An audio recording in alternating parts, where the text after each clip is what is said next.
täna oleme siis tulnud siia UK Festile, siis lahti seletatud uuskasutusfestival, millel me oleme juba teist korda ja täna siis on meil lisaks oma suunitud töölaboritoodetele missiooniks ka toetada rahupurgede voltimisega kogu seda protsessi. Ma küsin praegu, Juno, sinu käest, kui sa siin täna oled voltinud, mõtted sul peas on läbi käinud, olles sellises situatsioonis, kus rahvas käib ümber ja ostleb, aga sina lihtsalt voldid purgi. Sellised väga rahulikud mõtted on olnud. Et me alustasime voltimist siin oma keskis ja siis tulid mõned lapsed ka ja sai koos lastega voltida, et see oli väga tore. Aga need lapsed tulid ise või ikkagi neid meelitama? Te vist kutsusite. Mina istusin siin selle tooli peale. Ja kui nüüd laste käitumist jälgida, eks ole, algul oli see, et ei, meie ei tule. Vajab natuke aega, et mõned inimene tuleb ja me ei olnud ju välja kuulnud sellist töötuba, vaid see oli selline spontaanne tegevus, kui lastele meeldib. Meile ka selline võõras keskkond. Ja pärast tulid ilusti, tegid oma töö ära ja rahulikult. Juba nende endi meelerahuks oli see kindlasti ka. Krista, sina olid täna hoopis teistsuguses rollis kaamera kaelas. Nüüd sa voltid siin purgi. See pure voltimine on sul ennem ka olnud ülesandeks või ei ole seda kaasa teinud?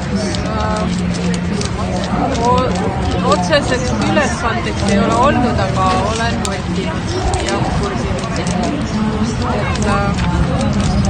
Tegevusena on see väga selline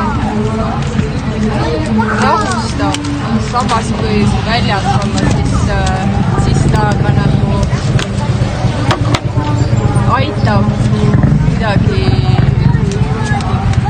sellist nagu väsimusest tähelepanu kõrvale juhtida ja lasta sellest argipäeva mõttest lahti. See on nagu väga huvitav toime. Magda, rääkisime sinu käest, et nüüd sa istud siin nurgas ja näpud muudkui käivad. Eesmärk on 1000 purge, nagu see Jaapani legend on, aga kuidas sul on, et kui sa siin niimoodi istud ja nokitsed, et kas kõrv kuulab ka seda UK Festi paneeldiskussiooni, mida asjatundjad siin räägivad? Jaa. Et kui käed käivad, siis on ju selline enda maandus toimub, et väga hea on kuulata ümbrust.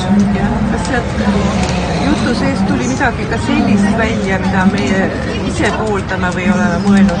Või siis hoopis vastupidist, et polegi sellest kunagi räägitud, on kuskil uuesti? No taaskasutus on meil ka ikkagi aktuaalne, et kui nagu öeldakse, et kellele vana, kellele uus, et kui särk on ikka hea, siis ei maksaks seda ära visata, et võib uuele ringile saata, et sama on ju meil need tooted, mida meie siin täna müüme, need on ju aastaid tagasi juba kasutuses olnud. Ja seega oli siis meie tänaspäeva kolmas vestluspaneeli ja on meil tulemas üks sisuline arutelu, mis algab 15.15 ja uuele ringile saata ja keegi saab õnnelikuks. Et väga tore ja selline jätkusuutlik mõtlemine.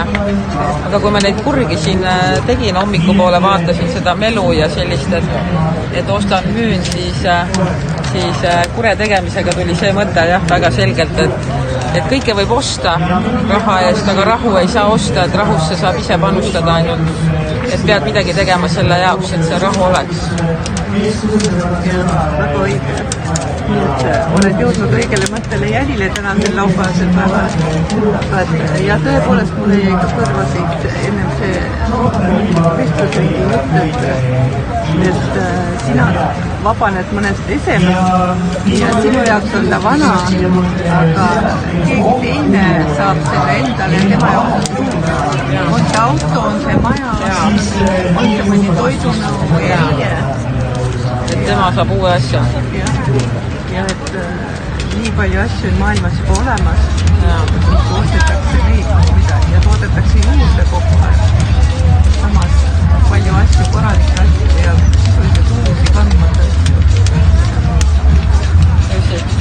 Nii, aga siis täna teil on siin päris hea saak olnud, et origami paberiraamat aina kohaneb ja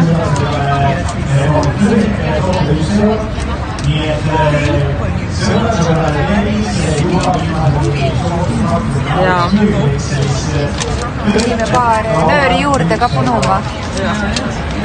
Saaks neid sinna panna riputada. ega see rahu tahabki tugevat tegemist. ja panustamist ja tegelikult ta on küll ainult justkui üks paberite tegu ja selline installatsioon on tegelikult on tal ikkagi väga suur tähendus. Aastate kaupa selle peale võtame ja seda teeme ja nähes, mis maailmas praegu toimub, see mõte sinna sisse saab pandud, siis kindlasti me anname oma panuse. No jätkake siis, eks siis hiljem kuuleme, et palju Aitäh! ära jõudsite teha. Aitäh!